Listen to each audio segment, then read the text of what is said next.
সেই লোকটা যখন সামনে দাঁড়ায় আমাকে বলছে যে শুনলাম তুই গিটার বাজাস, কালকে আমার সাথে স্টেজে বাজাবে। কিন্তু 2011-তে ওনার সাথে স্টেজে বাজিয়েছি, সেই দিনই মানে উনি আমাকে ওই স্বপ্নটা দেখিয়েছে যে তুই বাজাতে পারবি। আপনি আইয়ুব বাচ্চুর সাথে কিংবদন্তির সাথে কাজ করেছেন, তার সাথে একটু মানে তার সাথে কাজের অভিজ্ঞতাটা কেমন ছিল? বাচ্চু ভাইয়ের কথা শুনলে আমি খুব ইমোশনাল হয়ে যাই। এটা মানে কিভাবে বলবো, আসলে 2011 সালে বাচ্চু ভাই এলআরবি টিম নিয়ে অস্ট্রেলিয়া যায় শো করতে।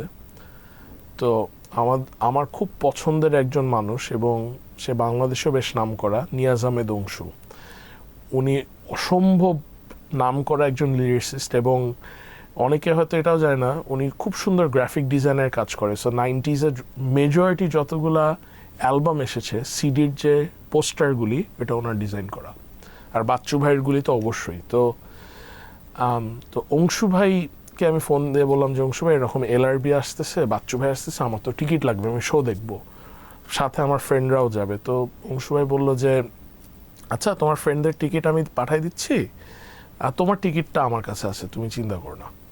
তো শোয়ের আগের দিন অংশু ভাইয়ের ছেলের জন্মদিন আবার সেদিন, তো আমি গিয়েছি জন্মদিনে। তো অংশু ভাই আমার টিকিটটা দেন, আমার তো কালকে তো শো, এখন কি করব, দিচ্ছি এই করতে করতে বাচ্চু ভাই ঢুকলো এলআরবি নিয়ে।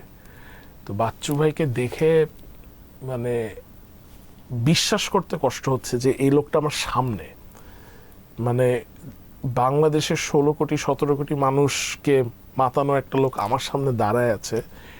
এবং যখন ওনাকে আমি সালাম দিয়েছি, আসসালামু আলাইকুম ভাই আমি রেজা, ওনার উত্তরটা ছিল ওয়ালাইকুম আসসালাম রেজা, আমার নাম আইয়ুব বাচ্চু। এবং এইভাবে নট যে খুব মানে অ্যারোগেন্টলি তাও না, মানে বিনয়ের সাথে আমার নাম আইয়ুব বাচ্চু, মানে এত অমায়িক লোকটা, মানে আমি মানে বিশ্বাস করতে পারছি না যে কেমনে সম্ভব।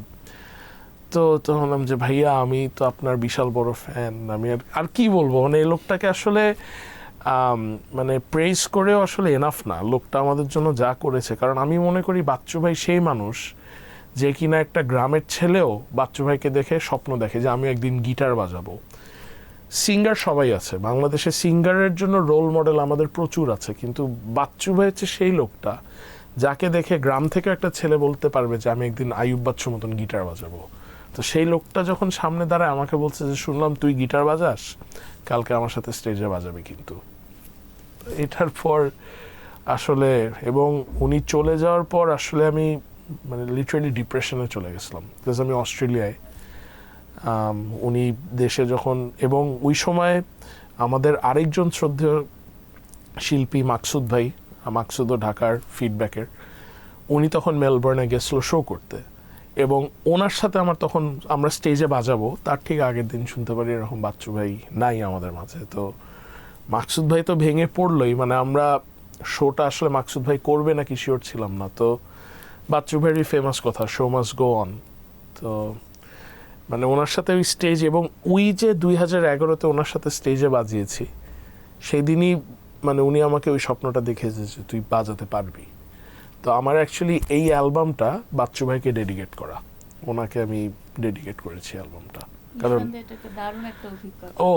মানে আমি আর বললাম না, আমি খুব ইমোশনাল হয়ে যাই, খুব টাফ। এবং শুধু বাচ্চু ভাই না, বাচ্চু ভাইয়ের সাথে যারা আছে, বাচ্চু ভাইয়ের মানে আমাদের মাসুদ ভাই হচ্ছে বাচ্চু ভাইয়ের সাথে গিটার বাজাতো। বাচ্চু ভাই চলে যাওয়ার পর উনি, আমি দেশে আসার পর উনি লিটারালি বাচ্চু ভাই থাকলে যা করতো উনি এক্স্যাক্টলি আমার ঘাড়ের উপর হাতটা রেখে বলেছে যে তুই কাজ করতে থাক, আমি আসি তোর সাথে, কেউ থাকুক না থাকুক আমি আসি তোর সাথে। আর কি চাইতে পারি, একটা মানুষের আর কি চাওয়া থাকতে পারে।